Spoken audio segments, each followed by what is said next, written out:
I got so much motherfucking design on right now. Break it down, bring it back, make it clap. I got 3 old thoughts, new guap, where that thing, bitches on my line, and you know.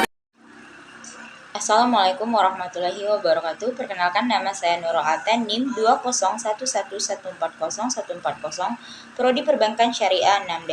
Baiklah, di sini saya akan menjelaskan tentang presentasi untuk PPT dari analisis laporan keuangan. Yang akan dibahas ada 6 poin, yaitu yang pertama yaitu pengertian laporan keuangan, yang kedua tujuan laporan keuangan, yang ketiga sifat laporan keuangan, yang keempat keterbatasan laporan keuangan, yang kelima pemeriksaan laporan keuangan atau audit, yang keenam pihak-pihak yang memerlukan laporan keuangan. Baiklah, langsung saja kita mulai dari pengertian laporan keuangan. Laporan keuangan adalah laporan yang menunjukkan kondisi keuangan perusahaan pada saat ini atau dalam suatu periode tertentu. Maksudnya, laporan keuangan yang menunjukkan kondisi perusahaan saat ini adalah merupakan kondisi terkini suatu perusahaan. Lanjut, yang kedua yaitu tujuan dari laporan keuangan.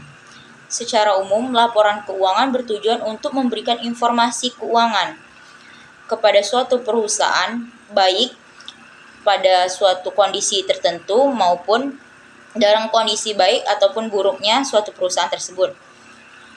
Berikut ini beberapa tujuan pembuatan penyusunan laporan keuangan, yaitu memberikan informasi tentang jenis dan jumlah aktiva atau harta dimiliki perusahaan pada saat ini. 1. Memberikan informasi tentang jenis dan jumlah kewajiban dan modal yang dimiliki perusahaan pada saat ini.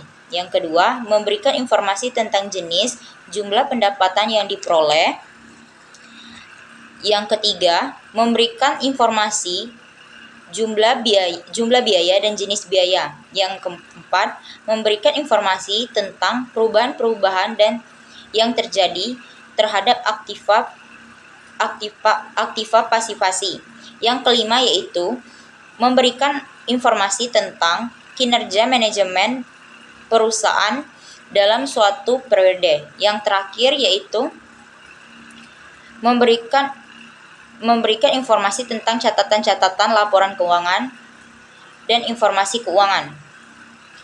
Yang ketiga yaitu sifat laporan keuangan. Dalam praktiknya, laporan keuangan dibedakan menjadi 2, yaitu bersifat historis dan menyeluruh. Maksudnya, historis adalah keuangan dibuat dan disusun dari data masa lalu atau masa yang sudah lewat dari masa sekarang, bersifat menyeluruh. Maksudnya, laporan keuangan dibuat selengkap mungkin, artinya laporan keuangan disusun sesuai dengan standar yang telah ditetapkan.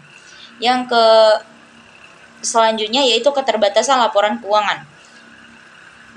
Beberapa keterbatasan laporan keuangan yang dimiliki perusahaan. Yang pertama yaitu pembuatan laporan keuangan disusun berdasarkan sejarah atau historis, di mana data-data yang diambil dari masa lalu. Yang kedua yaitu laporan keuangan dibuat umum, artinya untuk semua orang. Yang ketiga, proses penyusunan tidak terlepas dari taksiran-taksiran dan pertimbangan-pertimbangan tertentu.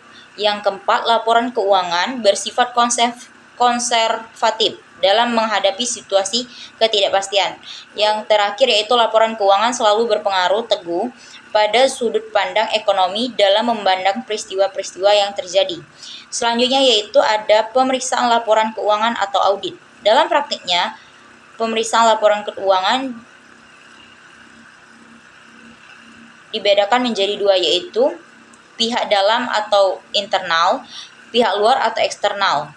Pemeriksaan laporan keuangan yang pertama oleh internal perusahaan, artinya pemeriksaan yang memang sudah disiapkan pihak perusahaan. Pemeriksaan dari luar perusahaan dilakukan oleh akuntan publik yang sudah memperoleh izin dari suatu perusahaan. Yang terakhir yaitu pihak-pihak yang memerlukan laporan keuangan. Ada 5. Yang pertama yaitu pemilik, yang kedua manajemen, yang ketiga kreditor, yang keempat pemerintah, dan terakhir itu ada investor. Baik, sekian presentasi dari saya. Saya akhiri dengan wassalamualaikum warahmatullahi wabarakatuh.